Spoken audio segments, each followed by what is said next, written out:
Hello everyone. तो कैसे हैं आप लोग? आई होप आप सभी लोग ठीक होंगे और अपनी अच्छे से पढ़ाई कर रहे होंगे। तो हम यहाँ पर बात कर रहे थे बीएमएस सेकंड प्रॉफ के अंदर द्रव्य गुण विज्ञान के अंदर, और आज इसमें हम चैप्टर नंबर 4 रस विज्ञान के बारे में देखने वाले हैं। देखो, अभी तक हमने यहाँ पर 3 चैप्टर कवर कर लिए गए हैं, जिनमें हमने सबसे पहले द्रव्य का बेसिक देखा था। ठीक है, एक छोटा सा चैप्टर करके दिया हुआ है। उसके बाद हमारे सप्त पदार्थ स्टार्ट होते हैं। सप्त पदार्थ के अंदर सबसे पहले हमने द्रव्य देखा, देन उसके बाद हमने गुण देखा, देन अब इसके बाद हम देखेंगे रस। तो इस तरह से आपके सप्त पदार्थ को हम एक एक करके डिटेल में देखेंगे। तो स्टार्ट करते थे रस विज्ञान के बारे में। ठीक, तो सबसे पहले इसकी निरुक्ति देखते हैं। देखो, यहाँ पर एक थोड़ा बेसिक पॉइंट बताया गया है कि जो ये रस विज्ञान है वो कहाँ कहाँ पर आया है। रस विज्ञान में केवल रस शब्द कहाँ कहाँ पर आया है। जो ये रस शब्द है वो रस धातु के अंदर, ठीक है। और आप रसास्त्र पढ़ोगे तो वहाँ पर रस धातु करके भी आया है। रस को पारस से भी लिया गया है, रस को कल्पना से भी लिया गया है। जब पेपर 2 देखोगे रसशास्त्र, वहाँ पर बहुत सारी फॉर्मुलेशन वगैरह आती है।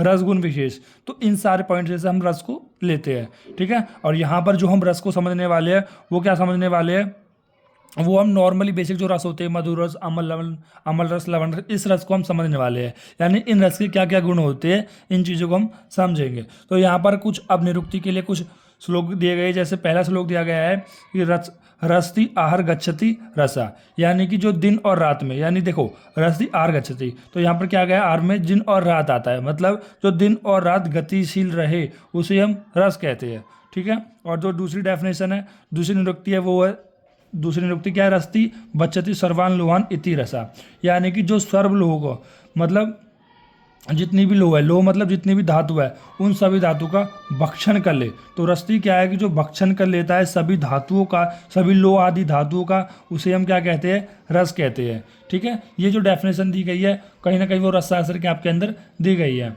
ठीक है, और फिर आता है रस्यते आस्वादने रसेन इति रसा, जो कि आचार्य चरक सूत्र स्थान 1 में दी गई है। ये सभी को याद होनी चाहिए। ठीक है, वैसे आप इन्हीं को भी एक बार पढ़ लोगे रसशास्त्र के अंदर, तो मैंने यहाँ पर ही लिख दिया कि कहाँ कहाँ पर ये आएंगे। तो इसमें क्या बताया गया है कि रस्यते आस्वादे रसेन इति रसा, मतलब जिसको जीवा के द्वारा, मतलब जो आपकी रस इंद्रिया है भाई, रस इंद्रिय कहाँ होती है, जीवा में होती है। ठीक है, और जीवा क्या करती है, रस के विषय को ग्रहण करती है। ठीक है, उसे हम रस कहते हैं। तो रस क्या होता है, जो भी हमारी जीवा होती है, उस जीवा के अंदर जो हमारी इंद्रिया होती है, जिसको हम रस इंद्रिय कहते हैं, वो क्या करती है, उसके विषय को ग्रहण करती है, जिससे हमें पता लगता है खट्टा है, मीठा है, तीखा है, मिर्ची है, जैसे भी है। ठीक है, देन उसके बाद हम लक्षण देखेंगे। ठीक है, लक्षण बोल दो, डेफिनेशन बोल दो। ठीक है, इसकी लक्षण है जो रसनार्थ रसा, तो वह यह है कि रस के द्वारा, रसना के द्वारा विषय को रस कहते हैं। मतलब जो जीवा के द्वारा हम उस विषय को ग्रहण कर रहे हैं, उसे हम यहाँ पर क्या कह रहे हैं, रस कह रहे हैं। ये इसका लक्षण हो गया, सेम सेम निरुक्ति की तरह ही है। फिर यहाँ पर जो रस के कुछ दो आधार बताया गया है, और रस का यहाँ पर उत्पत्ति बताई गई है। देखो, रस का जो आधार होता है वो होता है पृथ्वी महाभूत। ठीक है, और उत्पत्ति क्या बताई गई, जल बताई गई है। ये मैं आपको यहाँ पर द्रव्य वाले चैप्टर के अंदर में बता चुका हूँ कि जितने भी द्रव्य होते हैं, जो भी चीज़ होती है, उत्पत्ति का कारण जल होता है और उनका आधार का कारण पृथ्वी होता है। ठीक है, उसके बाद आकाश, वायु और जो अग्नि है, इनका क्या है, इनका जो प्रभाव देखा जाता है, भिन्न भिन्न रसों की उत्पत्ति, मतलब आकाश, वायु और अग्नि महाभूतों की वजह से अलग अलग रस की उत्पत्ति होती है। कोई मधुर होगा तो कोई अम्ल होगा, कोई लवण होगा, कोई कटु होगा, कोई तिक्त होगा, कोई कषाय होगा। वो किसकी वजह से होता है, वो महाभूतों की वजह से होता है। मतलब अगर किसी रस में पृथ्वी महाभूत ज़्यादा अधिक है तो उसकी वजह से अलग रस होता है, आकाश की वजह से अलग होता है। मतलब अलग अलग कॉम्बिनेशन महाभूतों की वजह से अलग अलग रसों की उत्पत्ति होती है।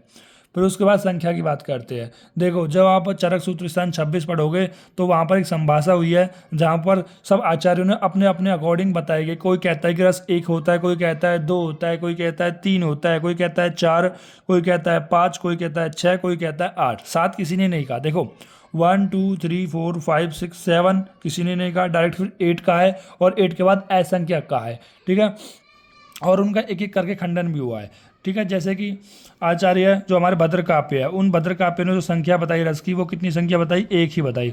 उन्होंने बोला कि रस केवल रस ही होता है और कुछ नहीं होता है, लेकिन उन्होंने खंडन कर दिया। उन्होंने कहा कि इसका जो आधार है वो जल होता है और यम आद्य होता है। फिर शाकुंतली ने ब्राह्मण आए, उन्होंने बताया कि जो रस की संख्या है वो 2 होती है। एक ऐसा रस जो छेदन करने का काम करता है, और एक ऐसा रस ये यहाँ पर उपशमन नहीं होगा, ऊ होगा, मतलब जो उपशमन करता है, मतलब कहीं ना कहीं रोगों को शांत करने का काम करता है। ठीक है, तो फिर उन्होंने उनका जो खंडन किया गया है वो ये कहकर किया गया है कि ये तो रस के कर्म होते हैं। ठीक है, देखो एक एक आचार्य आते जा रही है और दूसरे के, जैसे भद्रकाव्य का है, भद्रकाव्य ने एक बताया तो शाकुंतल ने क्या कहा कि इनका खंडन करता है कि नहीं, कि जल क्या है, जल तो आधार है, मतलब जल और रस एक ही चीज़ है, रस और जल एक ही है, तो इसकी वजह से हम यहाँ पर इसको नहीं कह सकते क्योंकि वो आधार हो गया। फिर शाकुंतल ब्राह्मण आए, शाकुंतल ब्राह्मण ने कहा कि दो होते हैं, छेदन करने वाला और उपशमन करने वाला। ठीक है, तो इसका जो खंडन करने वाले थे वो मौदगल्य पूर्णाक्ष, उन्होंने कहा कि ये तो रस के कर्म होते हैं। ठीक है, ये क्या कर रहे हैं कि अपने अपने मत दे रहे हैं और एक दूसरे को खंडित करते जा रहे हैं। फिर मौदगल्य पूर्णाक्ष ने बताया कि रस तीन होते हैं, दो तो छेदने और उपशमन वाले होते हैं और एक और होता है साधारण रस। ठीक है, ये भी रस के कर्म होते हैं। ठीक है भाई, छेदन करना, उपशमन करना, ये सब क्या है, रस के कर्म ही तो है। ठीक, तो फिर उसके बाद कौशिक हिरण्यक्ष है, उन्होंने चार बताया कि स्वादु हितकर रस, अस्वादु हितकर रस, स्वादु अहितकर, अस्वादु अहितकर। तो इनका जो खंडन किया गया है वो क्या गया कि जो स्वादु और अस्वादु है वो किस पर डिपेंड करता है, रुचि और द्वेष पर। भाई अगर आपको खाने की इच्छा है, ठीक है, तो आपको वो सब स्वादु लगेंगे, तो वो उस पर डिपेंड कर रहा है। अगर आपको द्वेष है तो आपको कितनी भी अच्छी चीज़ खिला लो वो आपको बेकार ही लगेगी। ठीक है, ऐसे हित और अहितकर के भी प्रभाव से होता है। देन उसके बाद कुमारी शिरा भारद्वाज ने क्या बोला है कि 5 प्रकार के रस होता है, भौम, जलीय, अग्नि, वायव्य, आकाश, मतलब 5 महाभूतों की तरह उन्होंने बोल दिया है।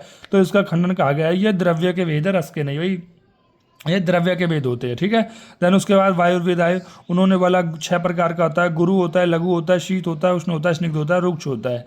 तो उन्होंने बोला ये द्रव्य संग्रह के गुण है, मतलब ये द्रव्य के गुण है।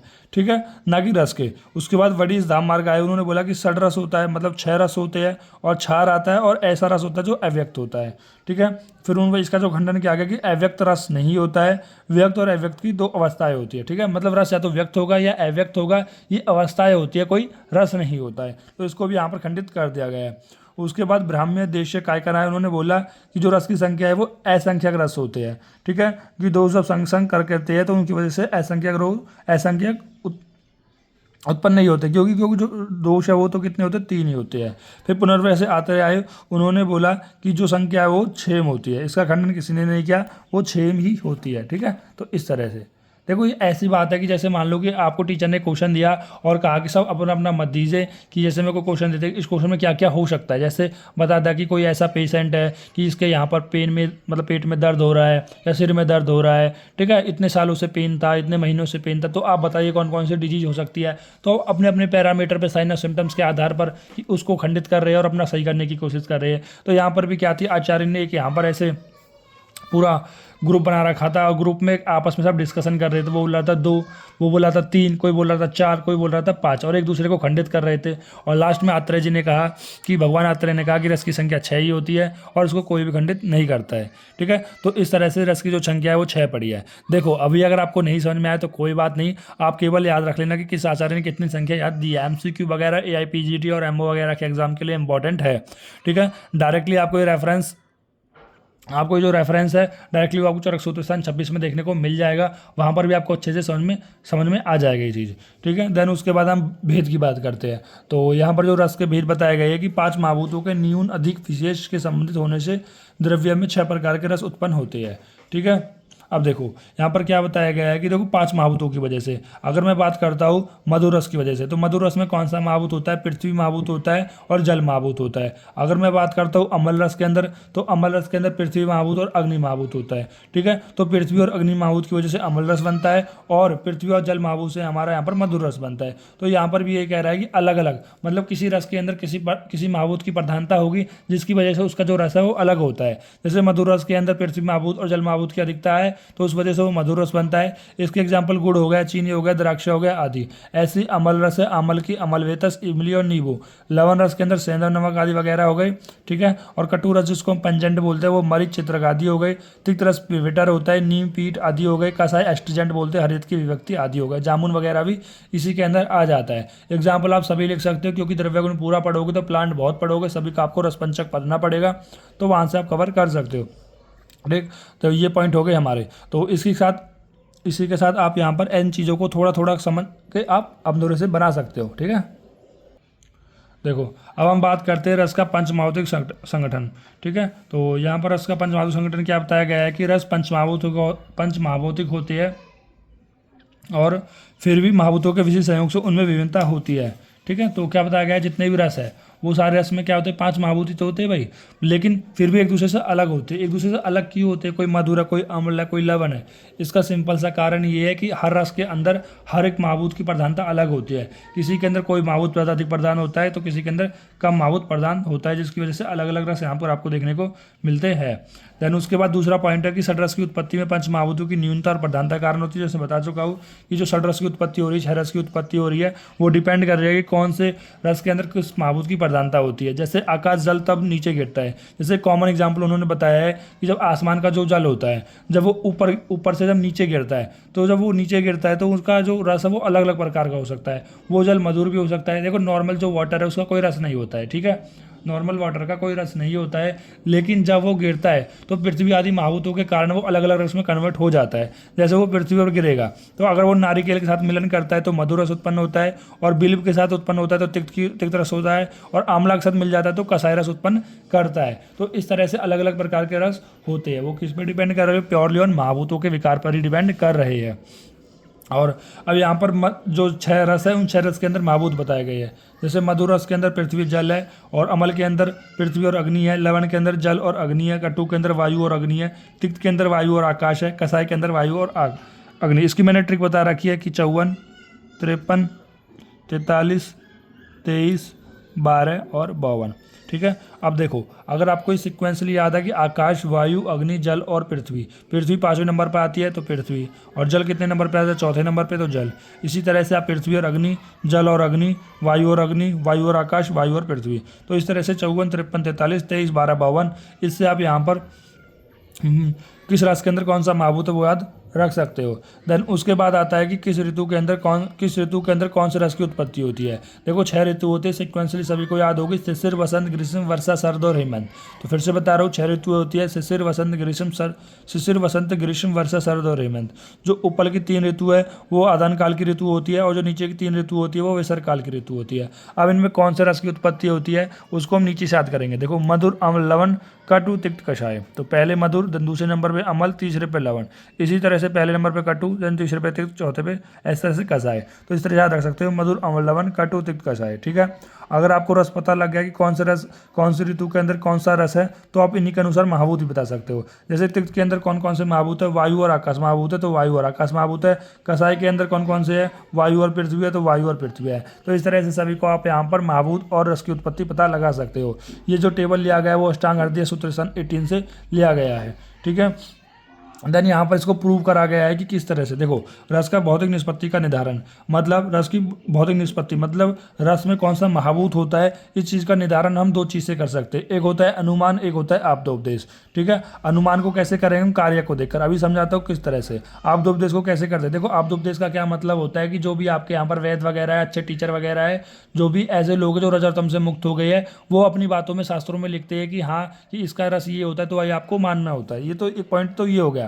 लेकिन अनुमान से भी हम पता कर सकते हैं। अनुमान से कैसे पता कर सकते हैं कि कौन से रस के अंदर कौन से रस के अंदर कौन सा महाभूत है और उस महाभूत की वजह से ये रस उत्पन्न हुआ होगा। देखो जैसे मधुर रस है, मधुर रस के आपने क्या देखा, कार्य देखा कि मधुर रस को देखा कि वो कफ की वृद्धि कर रहा है और पित्त का क्षय कर रहा है।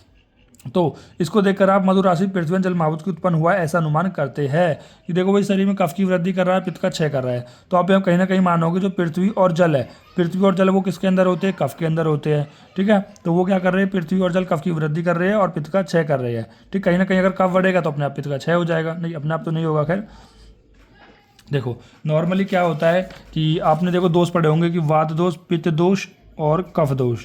कि कफ दोष में क्या होता है, पृथ्वी महाभूत होता है प्लस जल महाभूत होता है। पित्त के अंदर अग्नि महाभूत होता है, ठीक है। वायु के अंदर आकाश होता है और वायु होता है। तो इस तरह से, ठीक है।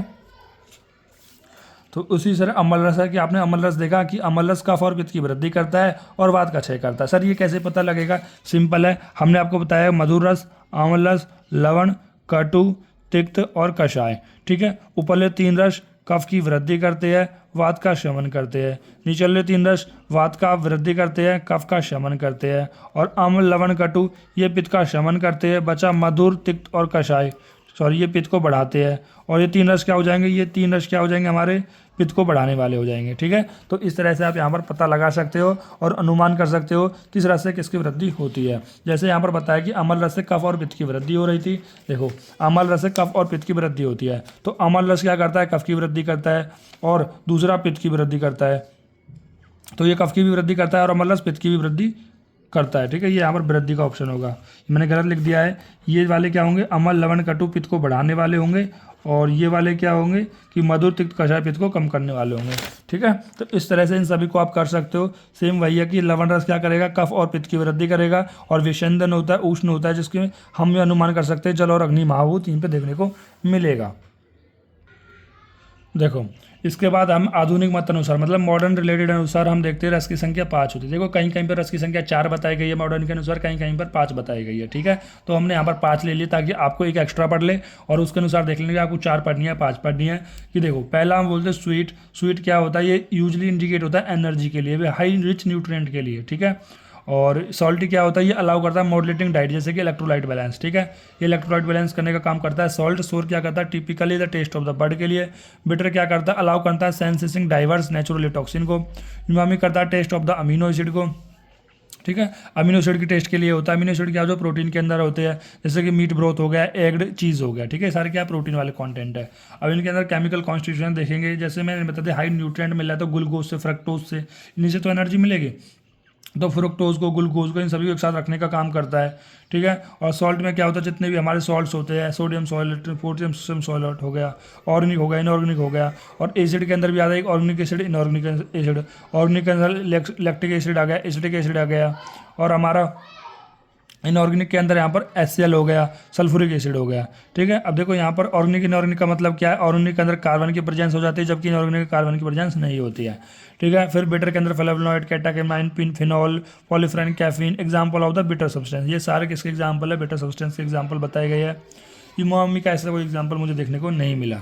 फिर कुछ एक्स्ट्रा नोट बताया गया कि जो पंजेंट होता है, पंजेंट क्या होता है, मैंने बताया था पंजेंट इज कटु। ठीक है, कटु क्या होता है, इसमें मेन इंग्रीडियंट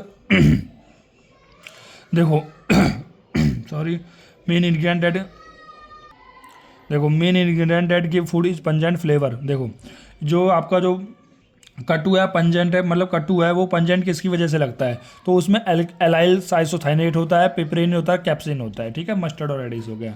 और एस्ट्रेनिस कसाई होता है। Astringent substance include acid dehydrating agent को और फिनोलिक कंपाउंड को, लाइक टेनिस और स्मॉलर फिनोलिक कंपाउंड को। देखो, यहाँ पर मॉडर्न कुछ थोड़ी बहुत दे रखी है आपको, यहाँ पर मॉडर्न से ज़्यादा आपको कॉन्सेप्ट समझनी है। ठीक है, रस का, गुण का, वीर्य का, मतलब जो सप्त पदार्थ है ना, इन सब पदार्थों को आप अच्छे से अगर आप कर लेते हो तो आप हर एक प्लांट के यूज़ को, इनके चीज़ को आप अच्छे से रिलेट कर सकते हो, और आपकी जो फार्माकोलॉजी पे, ड्रग्स पे वो अच्छी कमांड बन सकती है। इसके बाद हम बात करते हैं रस की उपलब्धि का ज्ञान। देखो, द्रव्य के जो रस का ज्ञान है वो 3 साधन है। कोई भी रस हो सकता है, जैसे आम हो गया, तो आम क्या एक द्रव्य है। ठीक है, तो उसमें कौन सा रस होगा, तो उसका जो हम ज्ञान है वो 3 तरीके से कर सकते हैं। पहला होता है प्रत्यक्ष प्रमाण से, दूसरा होता है अनुमान प्रमाण से, तीसरा होता है अब्दोपदेश प्रमाण से। अब प्रत्यक्ष प्रमाण कहने का मतलब है ये कि आप उसको अपनी इंद्रियों से, इंद्रिय कौन, जैसे जीव इंद्रिया अपने अपने आम रस को, जो भी आम है उसको अपने मुंह में रखा, खाया और पता लगा कि वो मधुर रस है। ठीक है, दूसरा होता है अनुमान। अनुमान से कैसे पता लगा रहे हो आप, ठीक, जैसे कि यहाँ पर एक एग्जांपल है कि आप अनुमान में आप कर्मों को देखकर पता लगाओगे, मतलब उसका कर्म क्या है, कि आपने देखा जो आप आम खा रहे हो वो क्या है, कहीं ना कहीं आपकी बॉडी में ब्रहण करने का कार्य कर रहा है, बल देने का कार्य कर रहा है, तो वो कैसा होगा, उसका रस कैसा होगा, मधुर रस होगा। ठीक है, फिर दूसरा होता है आब्दोपदेश। आब्दोपदेश मतलब आचार्य वगैरह ने लिख दिया कि जो आम होता है वो मधुर रस होता है, वो आपकी संहिता में लिखा हुआ है और आपने मान लिया। अब यहाँ पर फिर से एक बार पढ़ लेते हैं कि प्रत्यक्ष प्रमाण के अंदर क्या है कि रस इंद्रिया पर रखे और उसका मधुर अम्लादि रस का पता करे, और इसी को हम रसन प्रत्यक्ष कहते हैं। देन होता है अनुमान। द्रव्य को, कर्मों को देखकर उसके रस का अनुमान कर सकते हैं, जैसे कि स्वर्ण के मधुर रस का अनुमान, जो स्वर्ण होता है, गोल्ड होता है, उसका मधुर रस का अनुमान उसके वर्णन तथा अर्ध्य आदि कर्मों को देखकर किया जाता है। आब्दोपदेश में बताया कि द्रव्य के रसों का ज्ञान उपलब्ध आब्दोपदेश से प्राप्त होता है। ठीक है, इसके बाद आता है रस और अनुरस। ठीक है, देखो रस क्या होता है, तो रस क्या होता है कि जो भी आपको यहाँ पर सबसे पहले जो द्रव्य आप खाते हो तो उसका पता लगता है कि वो रस है। जैसे कि मैंने अभी आम खाया, तो आम खाते सबसे पहले मुझे क्या लगेगा, बहुत मीठा लगेगा, तो मैं बता दूंगा वो उसका क्या है, रस है, वो उसका प्रधान रस है। उसके बाद रस, उसके बाद जो आम है वो बाद में थोड़ा खट्टा सा भी लगेगा, तो वो कैसा हो जाएगा, उसका अमल रस हो जाएगा, जो बाद में पता लगता है वो क्या होता है, अनुरस होता है। ठीक है, तो यहाँ पर भी यही बताया गया कि किसी द्रव्य का जो आस्वादन करने पर जिस रस का सर्वप्रथम अभिव्यक्ति होती है उसे रस कहते हैं।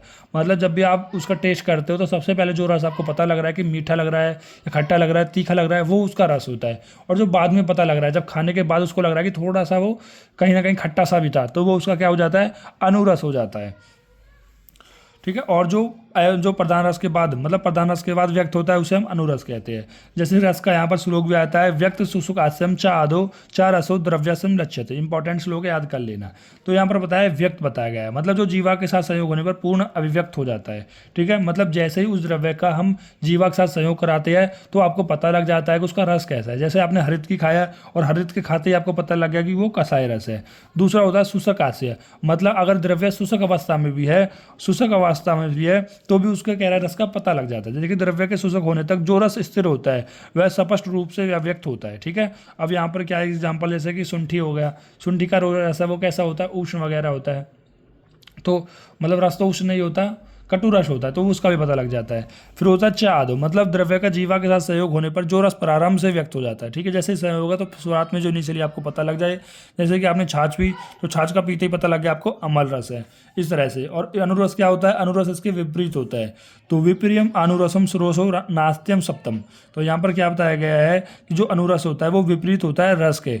ठीक है, तो यहाँ पर अभिव्यक्त है, रस द्वारा अभिभूत होने से अंत में ईसद व्यक्त होता है। मतलब तो मैंने जो पहले आपको बताया था, जैसे आपने आम खाया तो आम शुरुआत में आपको मधुर लगा, उसके बाद जो आपको पता लग रहा है कि वो खट्टा था, कैसा था, तो वो उसका अव्यक्त रस हो जाता है, अनुरस जिसको हम बोलते हैं। तो शुष्क अवस्था में अस्थायी, जबकि हमारा जो रस था वो शुष्क अवस्था में कैसा था, स्थायी था। मतलब अगर द्रव्य सूख भी जाता है तो भी उसका रस कैसा होगा, मधुर होगा। जैसे आम था, आम अगर देखो, आम जब पक जाता है तो उसका रस कैसा होता है, मीठा होता है। और अगर वो सूख भी जाए, पक भी जाए, मतलब सड़ भी जाए, तो भी उसका रस कैसा होगा, कहीं ना कहीं आपको मधुर देखने को ही मिलेगा, सूख जाए।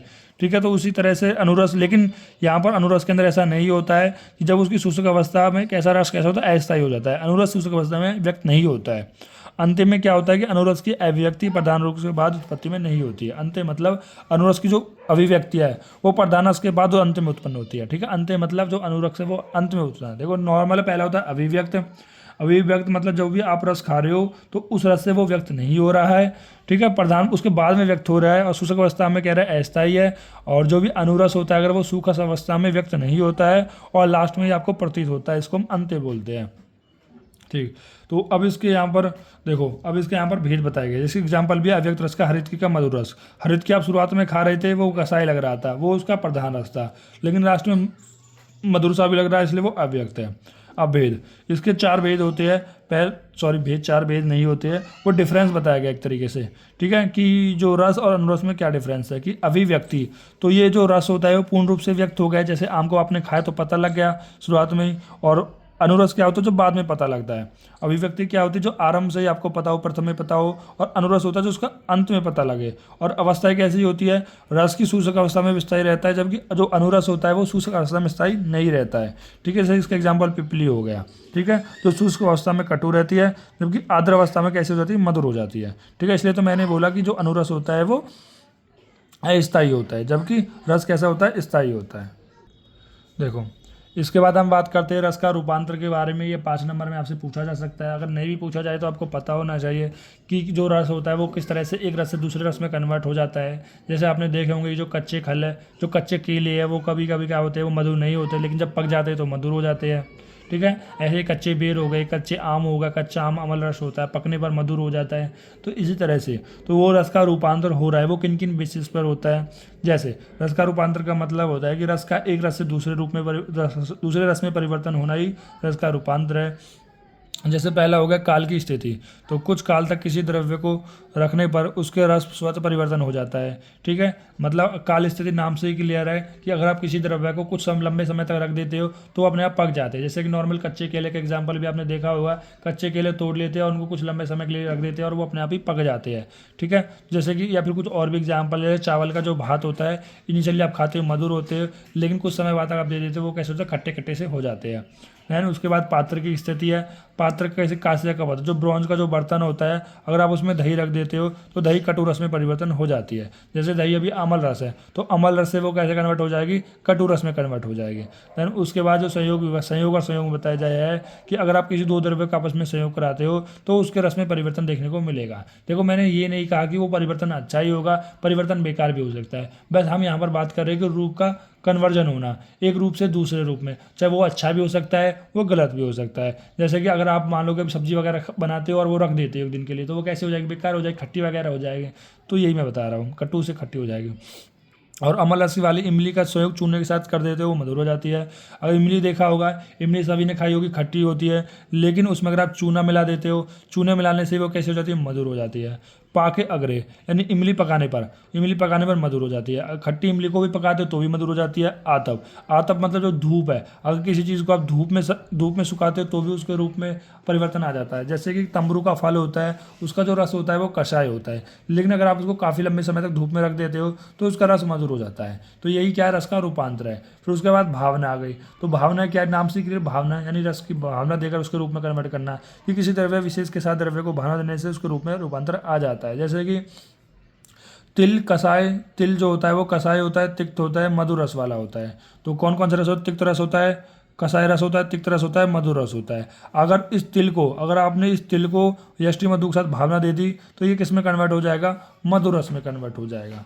देश में क्या है कि जो कुछ जगह पे जो द्रव्य होते हैं वो अलग रस के पाए जाते हैं, कुछ द्रव्य अलग अलग पाए जाते हैं, अलग रस के पाए जाते हैं। जैसे कि अमल की अमल रस में प्रदान होती है। अगर मैं पूछूं अमल की में कौन सा रस होता है तो आप बोलोगे अमल रस होता है। अगर मैं कहूँ कि अमल की में मधुर रस भी होता है तो आप मानोगे, आप कहोगे नहीं मानोगे, आप कहोगे सर नहीं होता है। लेकिन मैं कहूँ कि अलग स्थान पे होता है, ठीक है, अलग देश में होता है, तो आप मान लोगे, ठीक है। वो वही वाली प्रॉपर्टी है। जैसे मैंने आपको इकोसिस्टम के अंदर, पहले मैंने तो नहीं पढ़ाई, अगर आपने पढ़ी होगी तो वहाँ पर क्या होता है कि कुछ प्लांट होते हैं कि अलग लोकेशन में, मतलब हिमालय के अंदर ज़्यादा पोटेंसी मिल रही है, कहीं और अदर रीजन पे कम पोटेंसी मिल रही है, तो वो वाली बात है।